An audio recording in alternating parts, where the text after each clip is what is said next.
Om, puji nama Tuhan.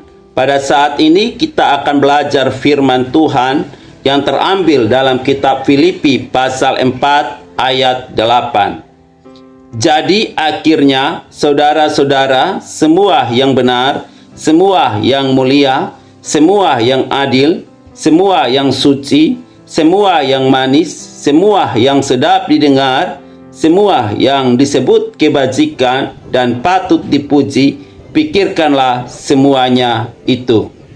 Dari pembacaan kita, saya akan memberikan tema, yaitu kendalikanlah pikiranmu. Saudara yang terkasih dalam Kristus, berbicara soal pikiran, tentu semua orang pasti memilikinya. Adakah orang yang tidak memiliki pikiran dan kehendak? Jawabannya tentu saja tidak. Persoalannya, bagaimana dengan kita sebagai anak-anak Allah? Apakah kita dapat mendayagunakan pikiran dan kehendak kita atau tidak? Kita harus berhati-hati dengan pikiran, karena lewat pikiran dapat muncul tindakan-tindakan yang baik maupun tindakan yang jahat. Banyak orang menjadi stres, tertekan, bingung, tidak tahu apa yang harus diperbuatnya, hanya karena dia tidak dapat mengendalikan pikirannya.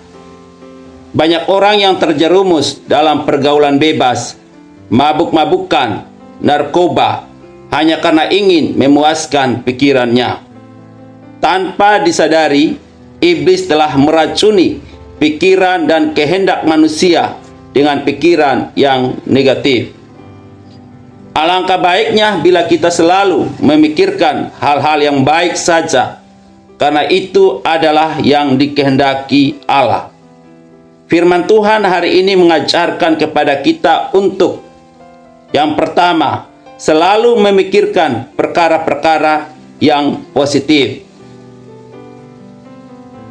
Saudara yang terkasih, apabila kita selalu memikirkan dan melakukan semua yang benar, semua yang mulia, semua yang adil, semua yang suci, semua yang manis, semua yang sedap didengar, semua yang disebut kebajikan dan patut dipuji, maka dari mulut dan tingkah laku kita pun akan keluar kata-kata serta tindakan yang baik dan dapat menjadi berkat bagi orang lain yang mendengar dan melihatnya.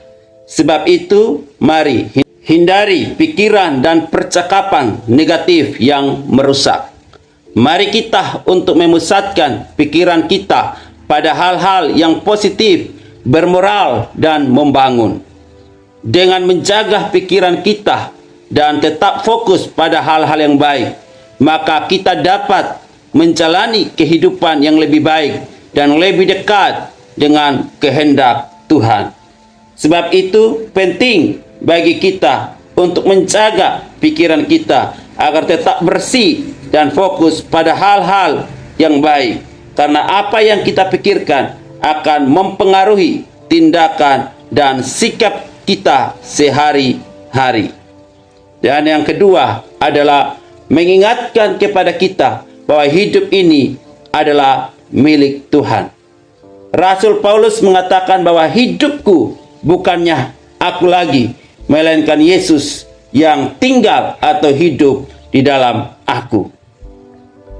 Saudaraku yang terkasih di dalam Tuhan, kehidupan kita sekarang ini bukanlah milik kita lagi, melainkan milik Yesus yang tinggal di dalam kita. Sebab itu saya mengatakan bahwa kalau Kristus yang tinggal dalam kita, maka kita harus mencontohi dan meneladani Kristus dalam hidup kita. Kita harus memiliki pikiran Kristus di dalam kehidupan kita. Karena itu, biarlah segala pikiran kita dikendalikan oleh Roh Kudus, sehingga hidup dan iman percaya saudara dan saya boleh bertumbuh dan dikuatkan.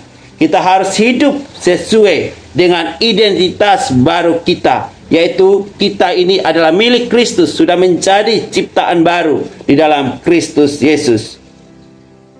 Karena hidup kita ini milik Kristus, maka kita harus hidup dengan iman dan kasih yang ditunjukkan Kristus kepada kita. Ingat, tubuh kita adalah bait Allah yang kudus, di mana Roh Kudus tinggal dan bersemayam di dalamnya.